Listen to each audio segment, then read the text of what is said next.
This is my presentation of Lois Lowry. Lois was born in Honolulu, Hawaii. Her father was an Army dentist, so she grew up on Army bases around the U.S. She was introverted and shy as a child and often escaped into books. Lois knew from the age 8 on she wanted to write. She attended 2 high schools in New York, and under her senior photo was the caption, "Future Novelist." After high school, she attended Pembroke College at Brown University, and at the young age of 19, she met and married Donald Lowry, a U.S. Navy officer. They had 4 children, Alex, Kristen, Gray, and Benjamin. Her children were raised in Portland, Maine. While raising her children, she attended the University of Southern Maine and earned her bachelor's and master's degrees in English literature. Lois worked as a freelance journalist for magazines and newspapers. She used her own photographs to accompany the articles. She edited 2 textbooks, Black American Literature and Literature of the American Revolution. In between publishing textbooks and writing articles, she also became a photographer that specialized in children's pictures. She was encouraged to become a children's book writer because her articles were written from a child's perspective. Her first published book, A Summer to Die, in 1977, was based on her sister's death and her memories of their relationship. After her first book was published, she divorced her husband and later met a man named Martin and spent 30 years together. She also published a photo book here at Kennebunkport in 1978. Here are some current photos of Lois. She is living now in Cambridge, Massachusetts with her lovely dog, Bandit. Book inspiration. Most of Lois's inspiration from books comes from her personal experiences. She has lived through a few tragedies, the death of her sister from cancer and the sudden death of her son, Gray, when his fighter plane crashed. Yet she has had a lot of joy, raising her 4 children, creating memorable characters like Anastasia Krupnik in Gooney Green, traveling and playing with her grandchildren. So the themes she writes about are individuality, freedom, the importance of memory, and individuals' actions have consequences.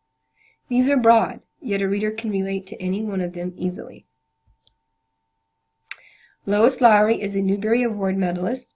She received the award for Number the Stars in 1990 and for The Giver in 1994. Lois has a wide volume of work.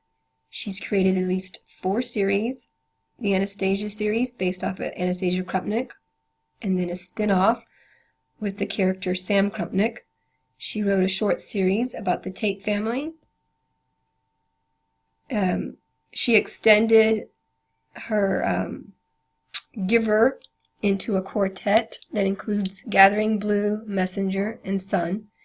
Her latest series is on a character called Gooney. Some of her standalone work, A Summer to Die, Autumn Street, Rabbi Starkey, The Willoughbys, The Birthday Ball, and Like the Willow Tree.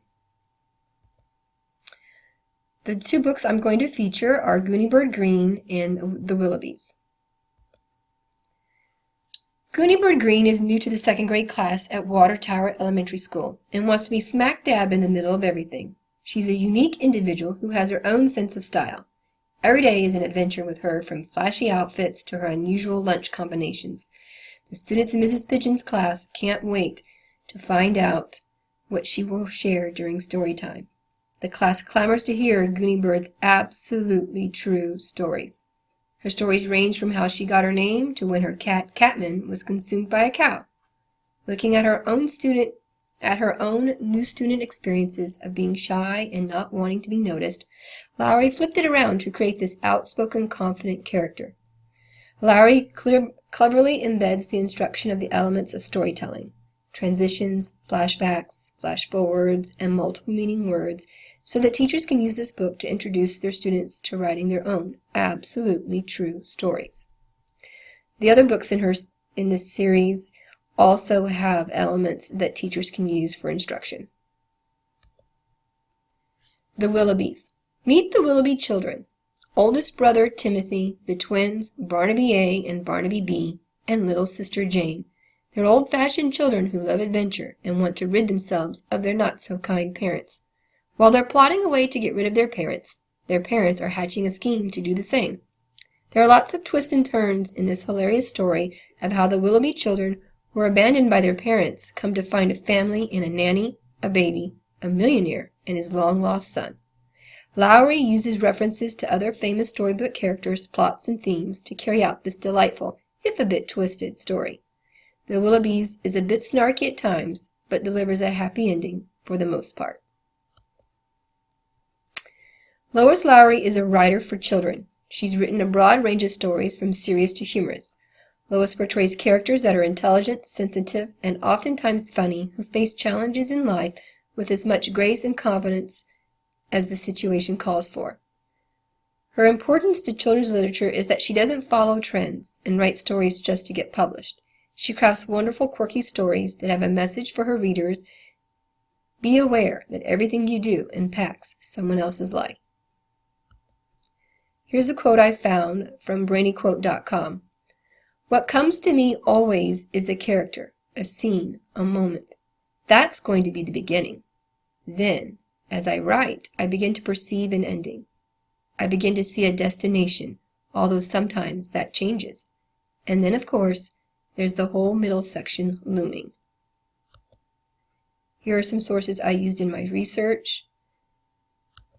And please watch these 2 videos of interviews of Lois. You'll find lots of more interesting information on how she writes and where she gets her ideas. Thank you.